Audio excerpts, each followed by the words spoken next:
অভিষেক কেন, যে কেউ আসতে পারে ঠাকুরকে পূজা দিতে। আমার ঠাকুর মশাই বলেছেন উনি যদি ফোর্স নিয়ে আসেন তাহলে কিন্তু সেটা ভক্তের পরিচয় হলো না। ফোর্স রেখে ভক্ত হয়ে আসেন, সবার জন্য দরজা খোলা, কিন্তু উনি ফোর্স দেখাতে গেলে কোর্স আলাদা হয়ে যাবে না। এখন ঠাকুর মশাই জানেন, উনি বলেছেন ঢুকতে দেবেন না। ওনাদের অল ইন্ডিয়া মতুয়া মহাসংঘের রেজুলেশনে কি লেখা আছে সেটা ওনারা বলতে পারবেন। আমি চাই উনি এসে ভক্তের মতো পূজা দিক, উনি ঠাকুরকে পূজা দেবেন, চলে যাবেন, কোনো ব্যাপার নেই।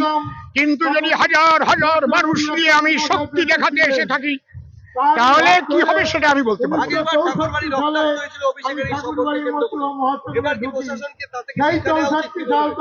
অবশ্যই শিক্ষা নেওয়া উচিত, কারণ ঠাকুর বাড়ি কোনো গন্ডগোল হোক, কোনো জায়গায় কোনো গন্ডগোল হোক, এটা আমি আকাঙ্ক্ষা করি না।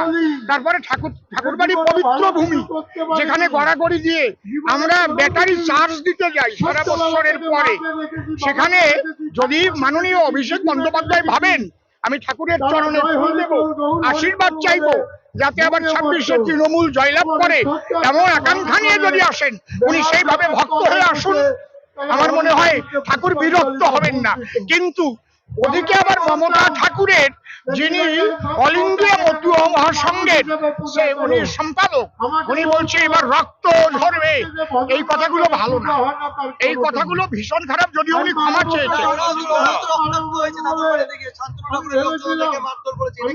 দেখুন জোর করে ঢুকতে যাওয়া তো ঠিক না।